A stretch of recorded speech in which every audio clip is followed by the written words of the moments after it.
Hello everyone, আসসালামু আলাইকুম। This is Jannat Pramanik. Welcome back to my another video. আজকের ভিডিওতে আমি একটা গুড নিউজ দিতে আসছি, আর সেটা হলো গত পর্বে আমি দেখিয়েছিলাম নাকের ছিদ্র বন্ধ করা। তো দেখতেই পাচ্ছেন আমার নাকের ছিদ্রটা একদম বন্ধ হয়ে গেছে, বাস হালকা দাগ আছে। আমি সেই দাগটাকে আজকে বন্ধ করে দেব। তো আমি মেশিন রেডি করে নিয়েছি, বাস অন করে নিব এবং কাজ শুরু করব। ওকে, তো এই যে লাইট জ্বলছে, মেশিন চালু। এখন আমি কাজ শুরু করব। এর আগের দিন আমি অন্য মেশিন দিয়ে কাজ করেছি, তো আজকে এটা দিয়ে শুরু করছি।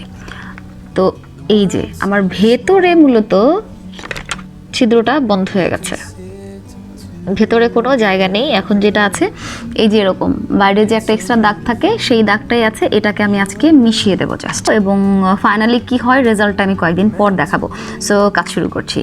কাজ শুরু করার আগে একটা বিষয় আপনাদের সাথে শেয়ার করে নিই, সেটা হলো আমি যখন এখানে কাজটা করব, এখানে মোটামুটি অনেকটা ঘা হবে, তো এখানে ব্যথা লাগবে। তো যার জন্য আমি এখানে 10 মিনিট আগে জাইলোকেন নামের একটা স্প্রে দিয়ে দিয়েছি, যাতে করে এখানে ব্যথা না পাই। তো শুরু করছি কাজ। এভাবে ধরে নেব যাতে সুবিধা হয়। এই যে ছিদ্র তো নেই, বাস মাঝখানে একটা টাচ দেব।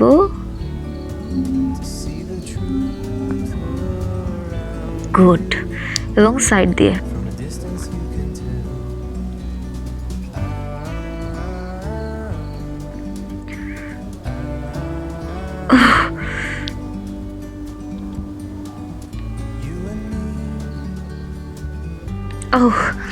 জাইলোকেন স্প্রেটা দিয়েছে অনেক সময় আগে, তো ব্যথা লাগছে। আসলে 10 মিনিট বলেছি, 10 মিনিট পরে আবার আমার এখানে লাইন চলে গেছিলো, আমি ভুলেই গেছি। তারপরে কাজ শুরু করেছি, এই জন্য একটু ব্যথা লাগছে। মেডিসিনের কার্যকারিতাটা চলে গেছে। ওকে, তো আবার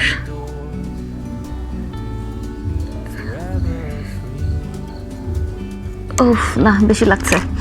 স্প্রেটা দিয়ে নিই একটু।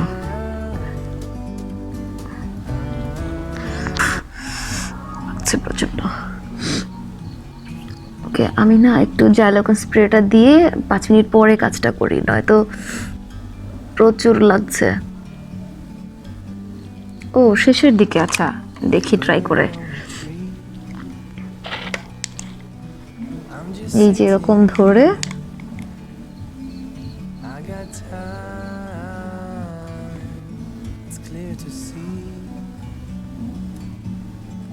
from up here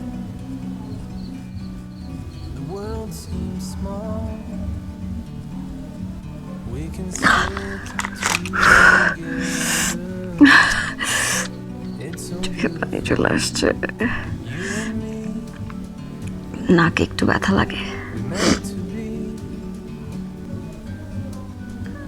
ওকে, আর একটুখানি লাগবে।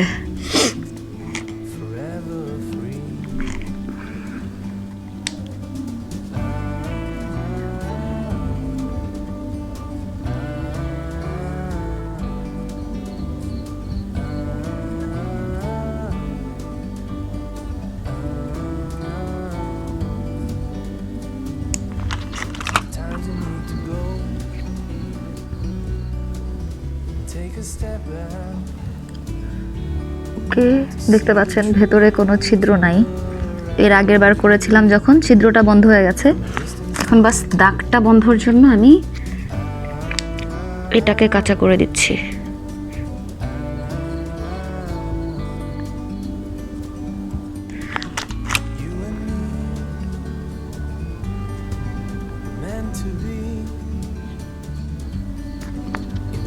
জ্বলবে জ্বলবে জ্বলবে, হ্যাক্সিসল দিলেই জ্বলবে। আও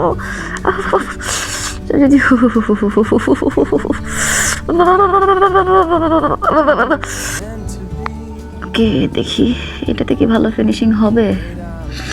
মনে হচ্ছে না, আর একটু প্রয়োজন আছে।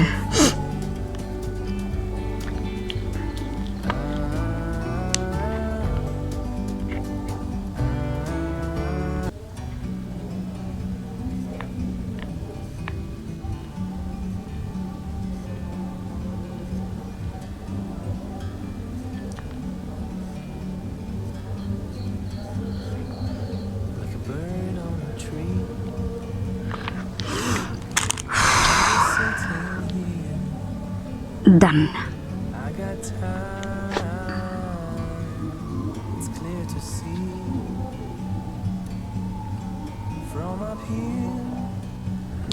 আই হোপ আর প্রয়োজন পড়বে না। আমি এখন যেটা করব, বার্না ক্রিম লাগিয়ে দেব, তাহলেই শেষ। এখানে আমি চাইলে বার্না ক্রিম দিতে পারি, কিংবা চাইলে যে কোনো একটা ভ্যাসলিন দিতে পারি। লাইক আমি চাইলে এখানে যে স্ট্রবেরির লিপ বামটা আছে, চাইলে এটাও দিয়ে দিতে পারি। এটা আসলে খুব ছোট্ট ঘা, এটা আসলে বিশেষ কোনো কিছু না। সো এখানে ভয় পাওয়ার কিছু নাই। একটু ভ্যাসলিন বা এগুলো দিয়ে দেওয়া যেতে পারে, একটু সফট অয়েলি কিছু, যাতে এই জায়গাটা নরম থাকে এবং শুকিয়ে যাবে এগুলো টেনে। সো এই ছিল আমার আজকের ভিডিও। সবশেষে বলি, আমি কিন্তু কাউকে বলিনি যে আপনারা এটা করেন। এই মেশিনটা কিন্তু আপনারা সবাই জানেন যে আমি অনেকদিন ধরে ব্যবহার করছি তিল তোলার জন্য, আঁচিল তোলার জন্য। তো এই যে আমার তিল তোলা হয়েছে, লাস্ট ফিনিশিংটা আরেকবার দিতে হবে। কিন্তু সবশেষে আমি আবারও বলি যে আমি কিন্তু আঁচিল তিল তোলার জন্য বলেছি যে নর্মালি যদি একটু একটু হালকা পাতলা তিল থাকে আপনি ঘরে তুলতে পারেন, অন্যথায় আঁচিল বা গাঢ় তিল এগুলো আসলে নিজে তো করতে যাবেন না, এটাতে ঝুঁকিপূর্ণ, খুবই ঝুঁকিপূর্ণ। আমি যেটা করছি, আমার এটা 9 বার করার পরে মূলত ঠিক হচ্ছে, বাকিগুলো একবারে চলে গেছে। নাকে অনেক ভালো স্পট পড়ে গেছিলো, খুবই বাজে দেখাতো। এগুলো দূর করতে আমার অনেক কষ্ট হয়েছে, যদিও আমি ধাপে ধাপে দেখিয়েছি। আপনার যদি অনেক বেশি কনফিডেন্স থাকে যে হ্যাঁ আপনি করতে পারবেন, তো করতে পারেন। আমি আবারও বলি যে এই মেশিন ব্যবহার করতে গেলে অবশ্যই হাতে পায়ে প্র্যাকটিস করবেন, তারপরে ফেসে যাবেন, অন্যথায় না। আর নাকের ছিদ্র আমি বন্ধ করেছি জন্য যে আপনিও বন্ধ করতে যাবেন, বিষয়টা কিন্তু এরকমটা আমি বলছি না। আমি নিজে করেছি, সেটাই আপনাদের সাথে শেয়ার করলাম। কারণ আমার নাকের ছিদ্রটা খুবই ছোট ছিল, যার জন্য আমি সাহস করে এটা করলাম, এবং আমি মনে হচ্ছে সফল। বাকিটা কয়েকদিন পরে বুঝতে পারবো। দেখতে পাচ্ছেন আমার এখানে যেহেতু ছিদ্র নেই, পরিষ্কার, তো এখানে কয়েকদিন পরে বোঝা যাবে যে আসলে সেটা কি কাজ হলো কি না। আমি কয়েকদিন পরে আপনাদেরকে শেয়ার করব, সপ্তাহখানেকের মধ্যেই, যে এটা কি আসলে গেল কি না, দাগটা রয়েছে কি না বা কী হয়েছে। তো তারপরে যদি আপনাদের কাছে খুব বেশি আত্মবিশ্বাস লাগে নিজের প্রতি, যে হ্যাঁ আপনি অনেক বেশি আত্মবিশ্বাসী, করতে পারবেন, তো করতে পারেন। অন্যথায় আমি বাস নিজে করেছি সেটাই শেয়ার করলাম। আমি আবারও বলি, আমি কিন্তু আপনাদের কাউকে করতে বলছি না। অনেকে বলছে যে এটা খুব রিস্কি, অন্যজনের দেখাদেখি করা ঠিক হবে না, এটা সেটা।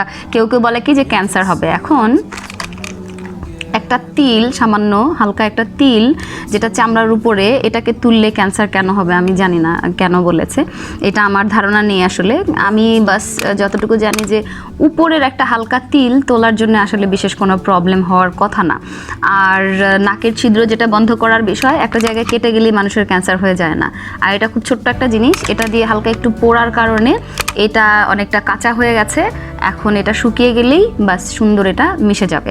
এখন বিষয় হচ্ছে যে এটা শুধুমাত্র এমনিতেই তো হচ্ছে না, আপনাকে এক্সপার্ট হতে হবে যে আসলে জিনিসটা কতটুকু ঘা করলে ভালো হবে, কতটুকুতে শুকাবে, এটা আপনাকে আসলে জানতে হবে, বুঝতে হবে, অন্যথায় কিন্তু প্রবলেম হবে। তো আপনি যখনই একটা কাজ করতে যাবেন অবশ্যই আপনাকে অনেক বেশি এক্সপিরিয়েন্স গ্যাদার করতে হবে, তারপরে সেই কাজটা করতে হবে, অন্যথায় না। এই জন্যই আমি বলছি যে আপনি কিন্তু ঘরোয়াভাবে এটা করতে যাবেন না, এটা কিন্তু খুবই ঝুঁকিপূর্ণ। আমি করেছি তাই শেয়ার করলাম। তবে যদি কেউ করতে চান এরকম ছোটোখাটো কাজ, যদি টাঙ্গাইলের ধারে কাছে থেকে থাকেন আসতে পারেন, আমি করে দিতে পারি। তো আজকের মতো বিদায় নিচ্ছি, দেখা হবে পরের ভিডিওতে। আল্লাহ হাফেজ, আসসালামু আলাইকুম।